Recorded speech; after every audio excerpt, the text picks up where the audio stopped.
ẹ wo igi tí a kẹ̀yìn sí bó ṣe wà ń bíbà ẹ̀ẹ̀kan lọ́dún náà ń gé gbogbo ẹ̀ka èyí tó bá dẹ̀ máa gé o láwọn nǹkan tó máa fi gé tó máa lò bó ṣe wà yìí téèyàn bá mọ̀ tó já ewé ẹ̀kan lásán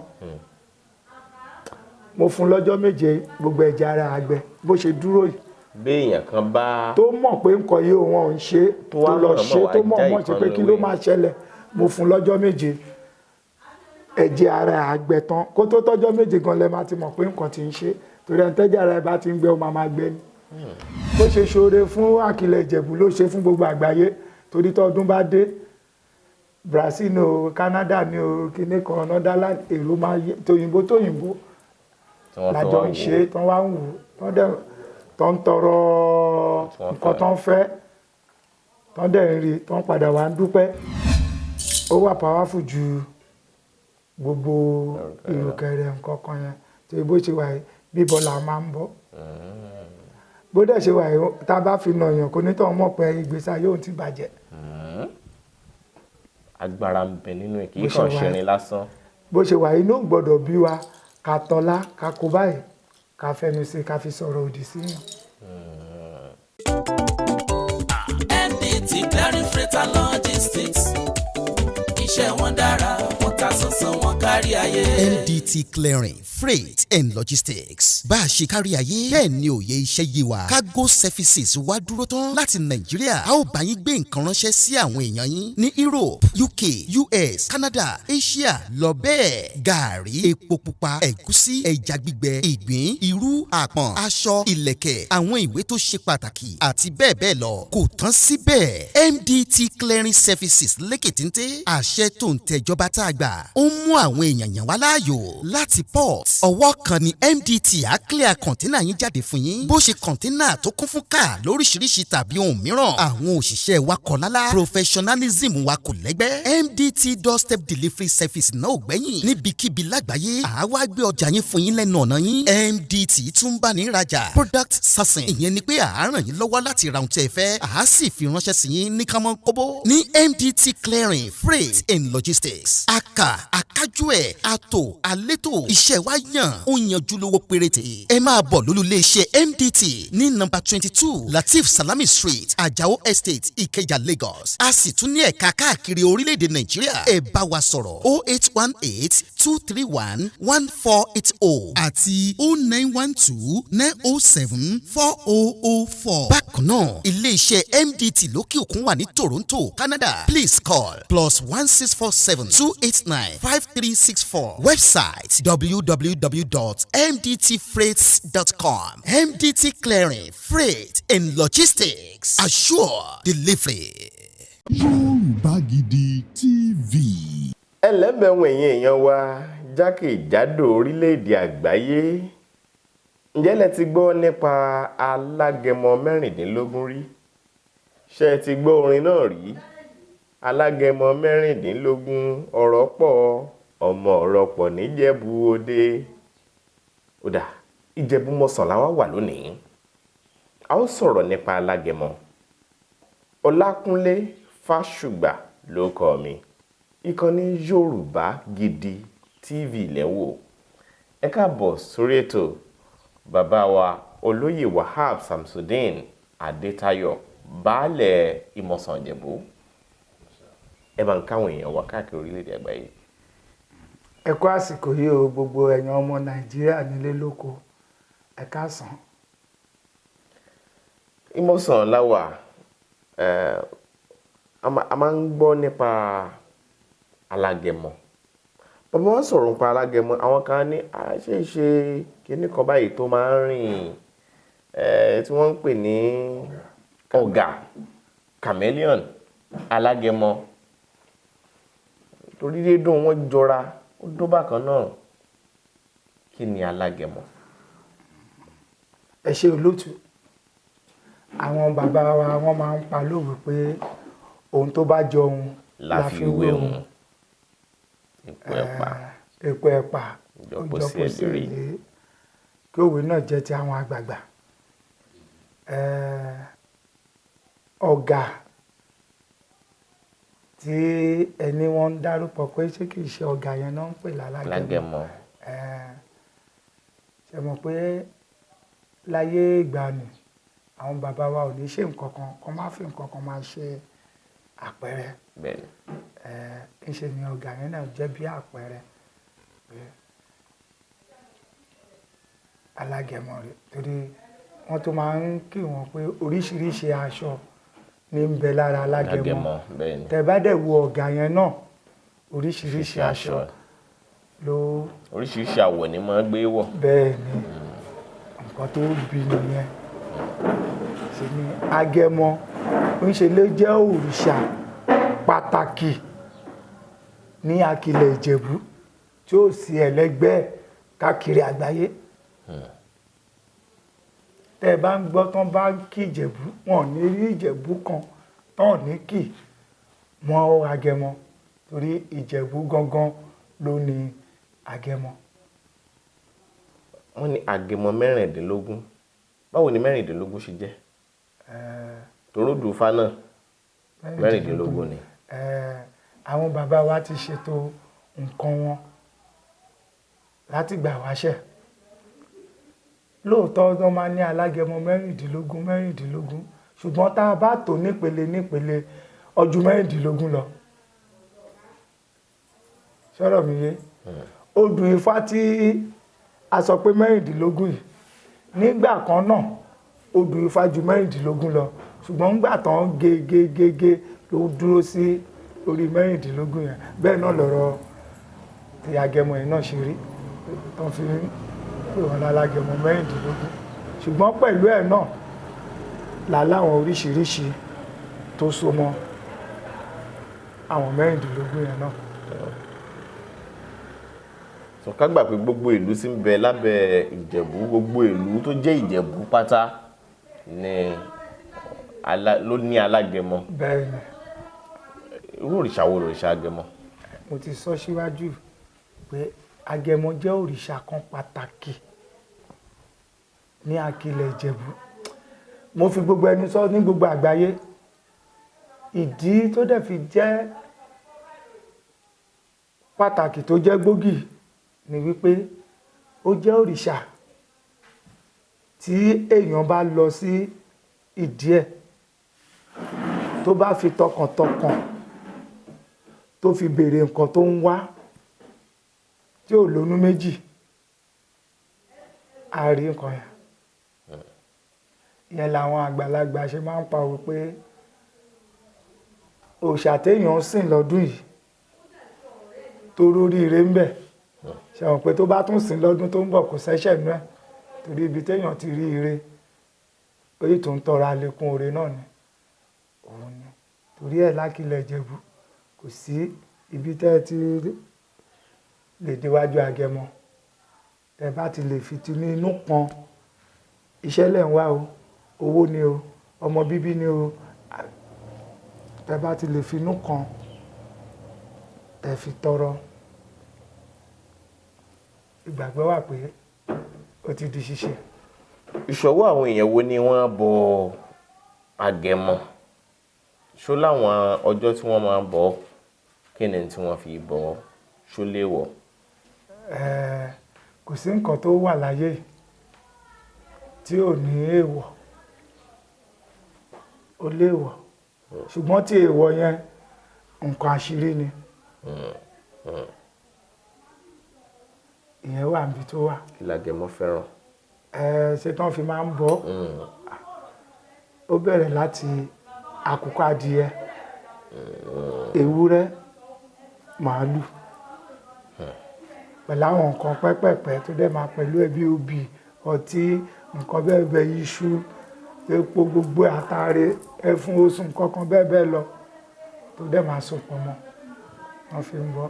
Bọ̀ bíbọ tán ń bọ́ náà, bẹ́ẹ̀mi ṣe jẹ́ olórí yìí nísìn, níṣe ni mo ní àwọn ọlọ́wọ́ ọ̀tún mi lọ́tún lósì, à ń pè wọ́n ní aláṣẹ. Àwọn aláṣẹ yẹn gangan èmi máa jókòó báyìí tán bá ti fẹ́ bọ́ ni àwọn náà máa náwọ́ sí. So àwọn aláṣẹ gan ló ń bọ. Aláláṣẹ alójúwá alótú òṣèré alákóògùn àti bẹ́ẹ̀ bẹ́ẹ̀ lọ láwọn olóyè. ṣáà ti rẹ́ni tó fojú di Agẹmọ rí? Kí ló ṣẹlẹ̀? Kò sí má ṣe lògùn má mọ̀. Ṣé Yorùbá mi yé yín? Ẹ wo igi tí a kẹ̀yìn sí bó ṣe wà ń bíbà ẹ̀ ẹ̀ẹ̀kan lọ́dún náà ń gé gbogbo ẹ̀ka èyí tó bá dẹ̀ máa gé o láwọn nǹkan tó máa fi gé tó máa lò bó ṣe wà yìí téèyàn bá mọ̀ tó jẹ́ ewé ẹ̀kan lásán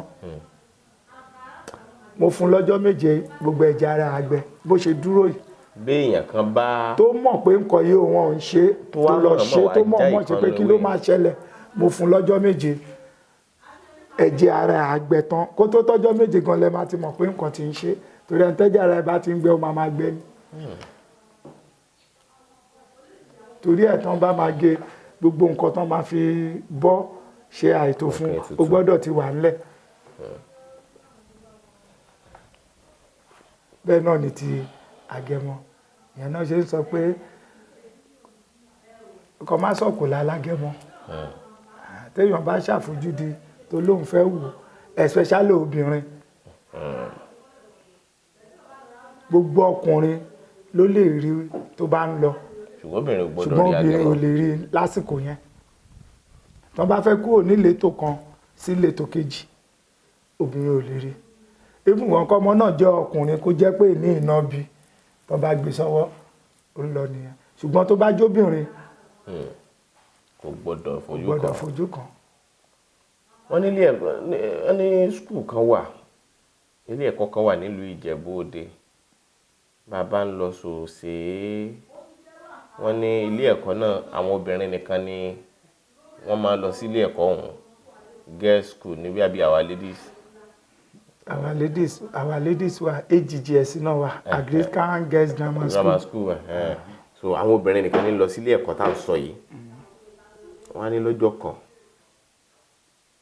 Alágẹmọ ń kọjá lọ ère obìnrin sì wà níta tí wọ́n ti ṣe ère obìnrin síta skul yẹn tó fi hàn pé skul obìnrin lélẹ́yìí o wọ́n ní Alágẹmọ ní kán tètè lọ lé obìnrin tó wà mẹ́yẹn kúrò pé òun ò gbọ́dọ̀ fojú kan o kò sì gbọ́dọ̀ fojú kan òun wọ́n ní ère ní wọ́n ní Agẹmọ kọjá wọ́n nílé ẹ̀kọ́ ìsèrè àwọn onígbàgbọ́ la dálẹ̀ Agẹmọ kọjá lọ ṣùgbọ́n wọ́n ní nǹkan tó tẹ̀yìn ẹ̀ yọ wọ́n láwọn ìṣẹ̀lẹ̀ kan ṣẹlẹ̀ irú àwọn ìṣẹ̀lẹ̀ wo ló bẹ́ẹ̀ gbọ́ nípa àtàn yẹn.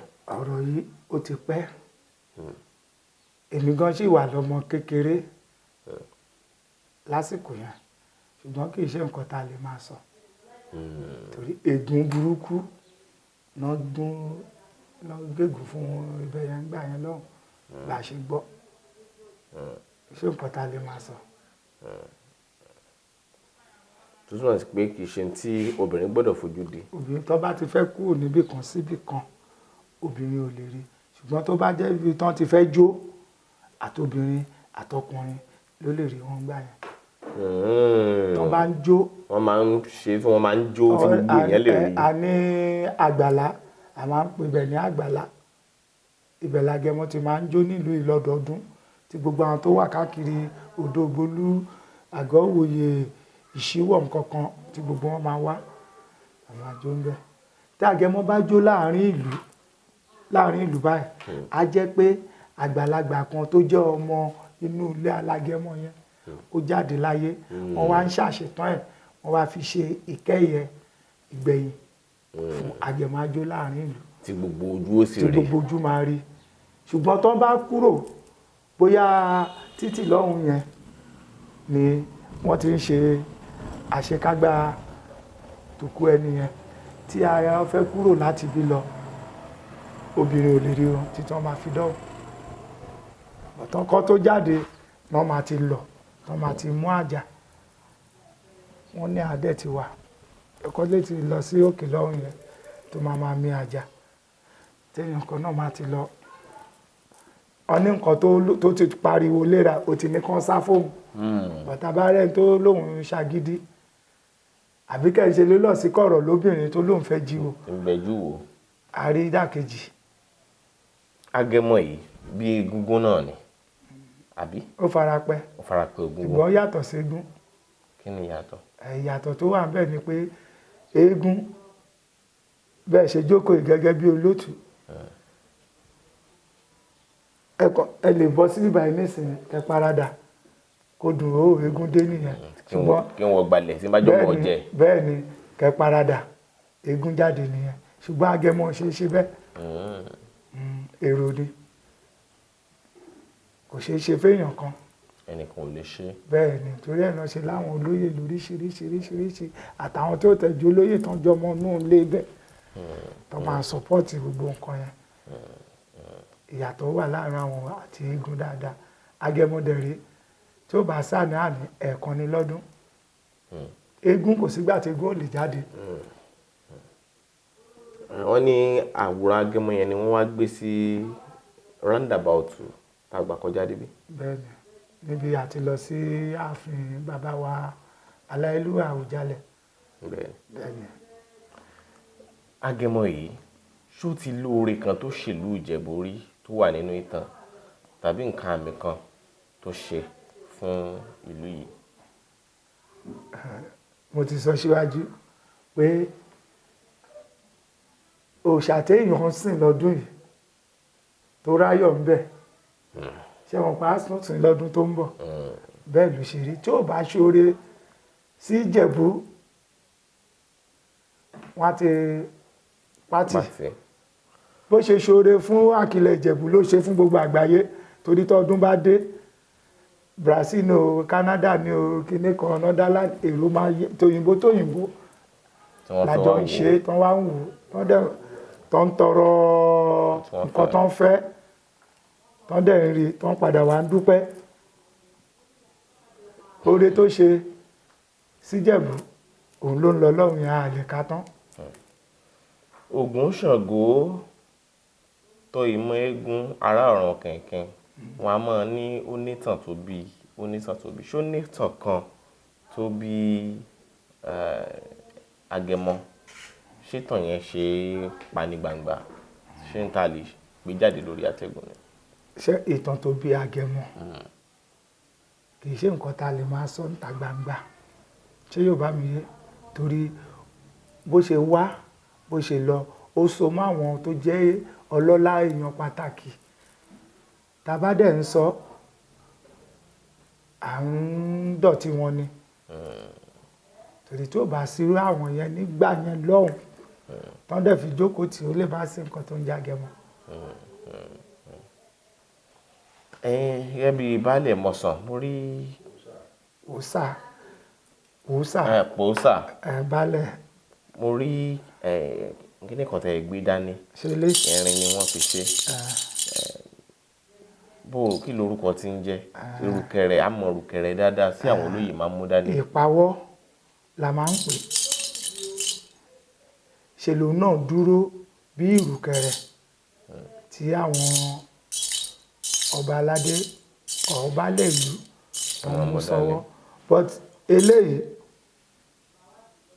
ó wà powerful ju gbogbo ìrùkẹ̀rẹ̀ nǹkan kan yẹn tí bó ṣe wà bíbọ la máa ń bọ́ bó dẹ̀ ṣe wà tá a bá fi nà yàn kò ní tọ́ mọ̀ pé ìgbésí ayé òun ti bàjẹ́. agbára ń bẹ nínú ẹ̀ kì í kàn ṣẹrin lásán. bó ṣe wà inú gbọ́dọ̀ bí wa ká tọ́lá ká kó báyìí ká fẹnu sí ká fi sọ̀rọ̀ òdì sí yàn. Bàbá Aládò ọmọ àgbáhùn lálá tí ń pàṣẹ ògùn warawara. Bíná bá rómi àgbàgbé ilé tó fẹ́ jó. Bẹ́ẹ̀ tó bá rómi àgbàgbé ariwo tó fẹ́ pa. Bí ṣòro bá fojú kan Bàbá Aládò, gbogbo gànàgànà ara àṣòro á sì balẹ̀ pẹ̀sẹ̀. Bí ìgbà ògùn náà bá bọ́ sómi tó dákẹ́jẹ́. Kí ni ìṣòro tó sọra ẹ̀ di ọ̀rẹ́ ìmùlẹ̀ sí Ọlọ́run? Àìsàn wo ló ń ṣe ọ tó ń lọ tó ń bọ̀? Tó ní dandan lá ọ̀run oṣù ní àparò kú sí. Bàbá Aládò fúnra ẹ̀ kún ọkọ̀ òkè. Ògbóǹtarìgì nínú ká fi ewé àti egbò tú ọ̀pọ̀lọpọ̀ sílẹ̀. Bàbá Aládò fúnra ẹ̀ ó ti dé láti abúlé Aládò ìlú olórí lé méje ní ìlú Ìbàrìbà. ó ṣe pàtàkì kó o tètè kàn sí bàbá Aládò. wọ́n bá yín fojú inú fojú àgbà wo tí ń yọ yín lẹ́nu lágọ̀ọ́ ara pẹ̀lú àwọn irinṣẹ́ ìgbàlódé. ẹ má sì gbàgbé àwọn egbòogi wa tó gbàṣẹ gbòǹtẹ̀ ìjọba Lego herbal mixture àti Osconto capsule. èyí tẹ̀ ń rírà láwọn fámásì káàkiri. ẹ máa pe bàbá Aládò 08028121088. ṣé yóò bá mi yé bá a ṣe wà yìí a lè nawọ́ sí èèyàn ká gbọ́wọ́ tí èèyàn bá dọ́dọ̀ wa ẹ tẹ́wọ́ yín báyìí tó bá fẹ́ kí wa tẹ́wọ́ bẹ́yàn àgbélé lọ́wọ́ àdúrà la máa ṣe fún àtijọ́ kíra wa nìyẹn ó ti ṣèkì mímí náà ti ṣèkì bó ṣe wà nìyẹn but ìpawọ́ lórúkọ ẹ̀ tẹ́ bá ka ọmọ ẹ̀ bó ṣe wà ẹ̀ rí i pé mẹ́rìndínlógún náà lè máa bá ń bẹ̀ bó ṣe wà ẹ̀ ti rí èjì ẹ̀ta ẹ̀rin àrún ẹ̀fà èje ẹ̀jọ ẹ̀sán ẹ̀wá ọ̀kànlá èjìlá ẹ̀tàlá ẹ̀rìnlá ẹ̀ẹ́dógún 2 3 4 5 6 7 8 9 10 11 12 13 14 15 ìkan ti yọ mẹ́rìndínlógún ló máa jẹ́ ó ti yọ tó bá ti hold bẹ́ẹ̀ yẹn ó máa yẹri pé mo ṣe tún replace àwọn tó ní àwọn máa ń kán kò ti kán tí mi ò ṣàkíyèsí ní bọ̀ tí n bá mú mi jáde nísìn ẹ rí i pé torí eléyìí tẹ̀ ń wò yìí èyí tí bàbá mi lò nígbà kan wà lórí oyè òun lélẹ̀ yóò ti tọdún mélòó ẹ. bàbá mi dẹ̀ ti kú 1974 èyí tó jẹ́ tìlú gangan ó wà nílé ìyẹn tá a bá fẹ́ ṣe bí àìtò ṣe nǹkan kan la máa ń mú jáde àbí kí a fẹ́ ṣọdún ìṣètèmí náà dórí oyè mo ti ṣe orí ẹ̀tọ́ 4 tó wà lọ́wọ́ ìkan wà nínú mọ́tò mi bá ṣe ń sọ̀rọ̀ ìkan wà nínú yàrá mi ìkan wà nínú ọ́fíìsì mi bó ṣe wà bí i tí n bá nídìí ẹ̀ tí n bá kàn náwó bọ́. pẹ̀lú bó ṣe jẹ́ ìpawọ́ tó jẹ́ alágbára yìí òun náà ní ohun ètùtù. òun náà mo ṣe ní àgbọ̀dọ̀ a máa ń bọ́ kò ṣeé fojú di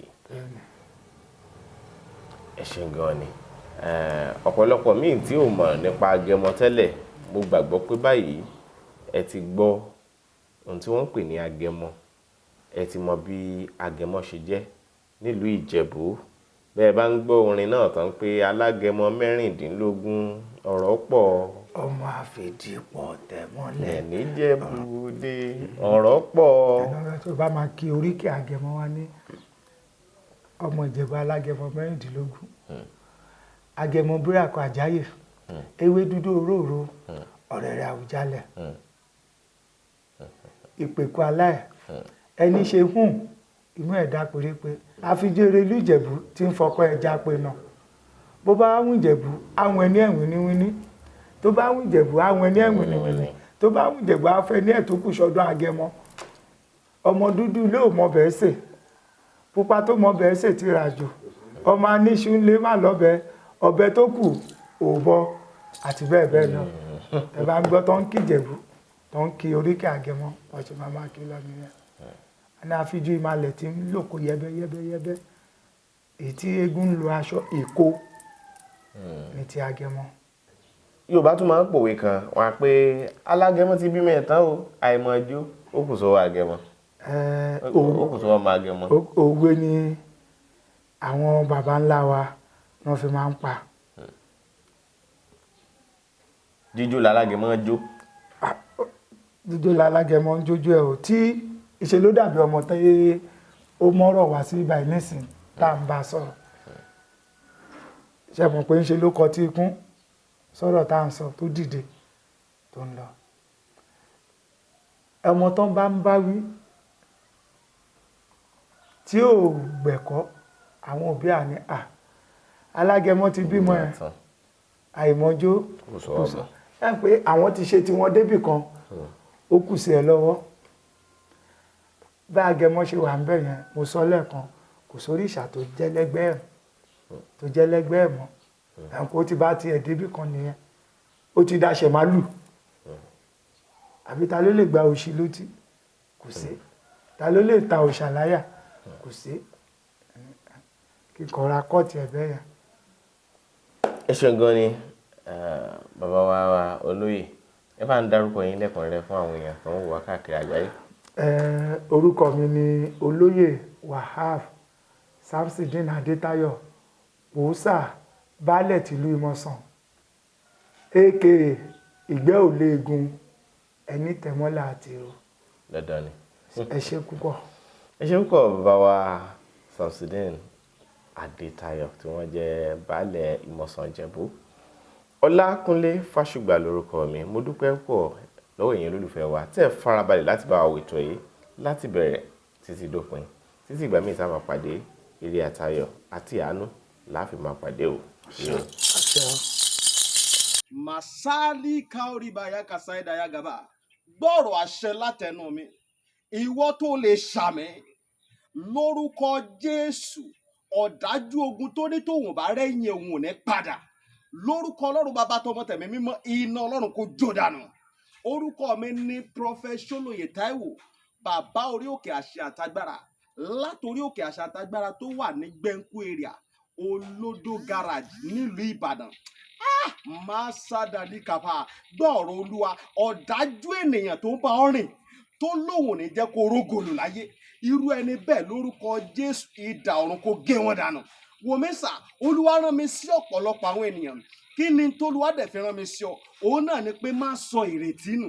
Dádì àti mọ́mì jọ̀ọ́ mo bẹ̀ ọ́ ó lè ti gbàdúà lóòótọ́ ó lè ti gbààwẹ̀ lóòótọ́ ó lè ti lọ oríṣiríṣi orí òkè lóòótọ́ ṣùgbọ́n sá Olúwa ní kí n sọ fún ọ pé gbogbo ohun tó ń béèrè tó ti rí yẹn má sọ̀rọ̀ ìtínú tó bá ṣeé ṣe oh my God tí Jésù bá lè jí Lásárù òkú ọjọ́ mẹ́ta òkú tó ti kú fún ọjọ́ mẹ́ta tó ti ń rùn táwọn èèyàn ti ń wò pé báwo làwọn ṣe fẹ́ ṣe tí agbára Ọlọ́run bá lè jí òkú yẹn dìde gbogbo ohun tí wọn náà ń lé tó dàbí pé kò tí tẹ̀ ọ́ lọ́wọ́ máa sádàlíkàbà Olúwa ló máa ṣe fún ọ gbọ́ mi sà ṣégbéyàwó tiẹ̀ gangan òun ló dàrú ni oh my God ṣé iṣẹ́ lòun wá tó ò tí ì rí màsádàlì kàpárìbàyà kàsáìdàyà ṣé ìgbéga ló ń wá lẹ́nu iṣẹ́ tó o ti rí kí ló ń tó o ti ń dààmú káàkiri ṣọ́mọ tó o ti ẹ̀bí ló ń fún ọ ní wàhálà ní gbogbo ìgbà tó o ti lọ káàkiri tó dàbí pé o ti rí ọ̀nà àbáyọ Olúwa ní kí n sọ fún ọ pé má sọ ìrètí nù wòmísà o ò tí ì pàdé ẹni tá a rán sí ọ ni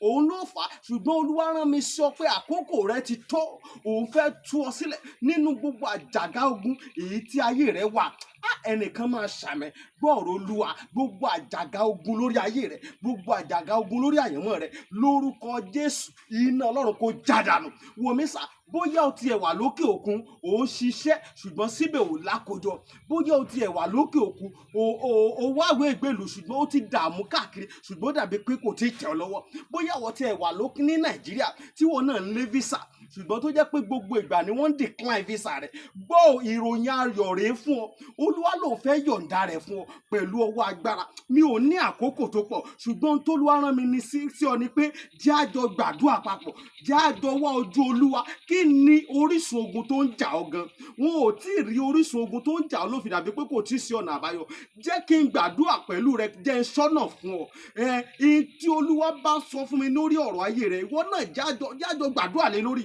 kó wá ò pé ṣé lóòótọ́ ṣé wòlíì ni mo pè ní àbí kì í ṣe wòlíì wòmísà tó o bá pe wòlíì ìwọ kọ́ ni wàá ṣàlàyé orísun ogun tó ń jà ọ́ wòlíì lolúwa máa mí sí tí ó sọ àṣírí ogun tó ń jà ọ́ tí wàá sì rí i pé lóòótọ́ àṣẹ ni tọ́lọ́run rán sí mi rè wòmísà ọ̀pọ̀lọpọ̀ àwọn ìyanu ló ṣẹlẹ̀ lórí òkè tí mo ti ń bá ọ sọ̀rọ̀ yìí ṣùgbọ́n mélòó ni mo fẹ́ tẹnubọ̀ nínú àwọn ìyanu tó ń ṣẹlẹ̀ ṣùgbọ́n wọn náà lè gbìyànjú jájọ gbàdúà má jẹ́ kó sú ọ jájọ gbàdúà mo máa ń sọ ní gbogbo ibi tí n bá dé màá sọ fún ọ pé ọjọ́ tó bá lọ sọ pé ò ṣe mọ́ ìjọ ẹ̀ báyìí náà lógun ti borí ayé yẹn lórúkọ Jésù ogun ò ní borí ayé rẹ ẹ̀rọ ìbánisọ̀rọ̀ tí wàá fi pè mí fún àdúà àti ọ̀nà àbáyọ sí ogun tó ń jà ọ́ bóyá àwọn tiẹ̀ fẹ́ mọ àṣírí ogun tó ń jà ọ́ pè mí jẹ́ ń gbàdúrà fún ọ kí n lè sọ àṣírí ogun tó ń jà ọ́ fún ọ nọ́mbà yẹn rẹ o orí WhatsApp nọ́mbà gangan tí wàá fi pè mí sí òun náà ni +234 70 25 47 5427 plus 234 70 25 47 54 27. Lórúkọ Jésù, àánú máa yanjú ọ̀rọ̀ rẹ. Gbogbo bí tó ti dé tó dàbí pé kò sí ọ̀nà àbáyọ, ní kété tó o bá ti ń pè fún àdúrà, lórúkọ Jésù wàá rí ọ̀nà àbáyọ. Ògo ni forúkọ Olúwa. Jésù Olúwa wa. Àmín, àmín, àmín lórúkọ Jésù. Stay blessed in Jesus' name. Arábìnrin kan tórúkọ rẹ̀ ń jẹ́ Tarapon, òun ló ń wá orísun rẹ̀. Ohun tó mọ̀ ní wípé ọmọ Nàìjíríà lòun, gẹ́gẹ́ bó ṣe gbọ́, ọmọ Yorùbá sì lòun pẹ̀lú. Wọ́n jẹ́ kó di mímọ̀ pé màmá Janet Adégbóyèga ni grandma ẹ̀. Ìyá ẹ̀ yìí ló ń ṣe gbogbo ohun tó lè ṣe láti rí, ṣùgbọ́n tí ò mọ bó ṣe lè kàn sí wọn. Bí ẹ bá mọ màmá Janet Adégbóyèga tí wọ́n jẹ́ ọmọ Yorùbá, ọmọ ìlú tí wọ́n jẹ́ pàtó, òun náà kò sì mọ̀. Ó ti wà lókè òkun, ó sì wù láti mọ́lé. Ẹ kàn sí ìkànnì Yorùbá Gidi TV ká jọ jíròrò. Ẹ ṣeun púpọ̀. Ìkórè àgbà ti ìjọ Select Gospel ẹ wá ká jọ ṣe, ẹ̀yin ni iyọ̀ ayé. Lábẹ́ fàmì òróró yan wòlíì Reuben Ayíkọ́rẹ́, gbogbo ènìyàn lápè. Ọlọ́run olú ìjọ mímọ́ ṣe tó fẹ́ bá wa dábàá jẹ̀mú. Ayọ̀ ayérayé o. Nípasẹ̀ pé lórí wòlíì Reuben Ayíkọ́rẹ́ ti CCC.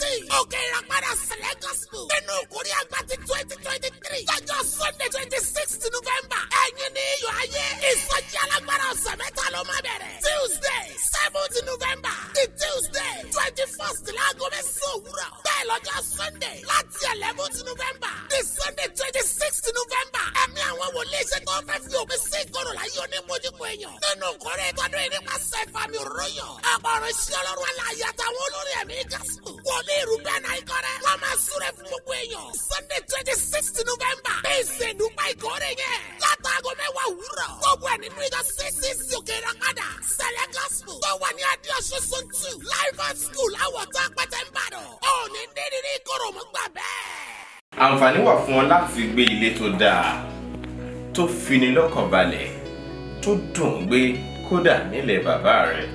Adélérè Olúṣẹ́gun Michael, òun ni orúkọ mi, tí mo jẹ́ adarí iléeṣẹ́ Aleri Global Concept Limited, níbi tí a ti ń báyàn ralẹ̀, tá ń báyàn kọ́lé, tó jẹ́ pé a ní block industry on our own, tá fi ń develop property fún àwọn èèyàn, tàbí ẹni tó jẹ́ pé fún rẹ̀ náà ó ti jẹ́ pé bóyá ó ti ń ṣe development ẹ̀ lọ tẹ́lẹ̀, tó jẹ́ pé ó fẹ́ ra block lọ́wọ́ wa ni, ó fẹ́ ra sand ni, and àwọn trucks tá fi ń deliver sand on our own, tá fi ń deliver granite.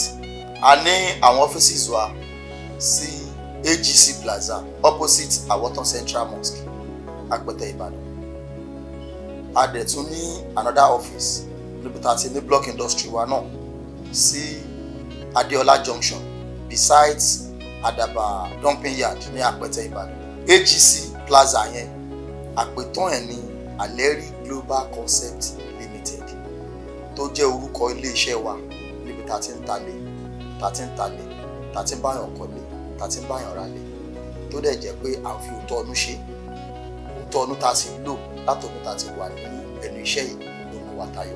Ẹni tó bá mọ̀nà gan-an ni kó tẹ̀lé, gbáyé ìfọ̀kànbalẹ̀ nílẹ̀ baba ńlá bàbá rẹ̀.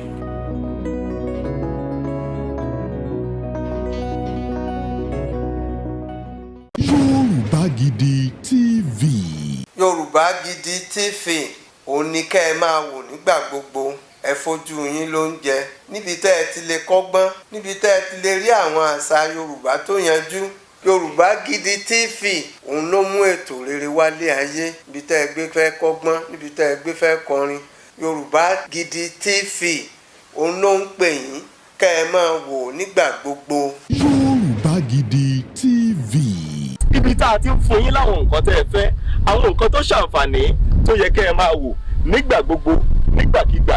Ìbẹ̀lẹ̀ wà yìí máa subscribe sí, subscribe tẹ subscribe sí. Yorùbá Gidi TV.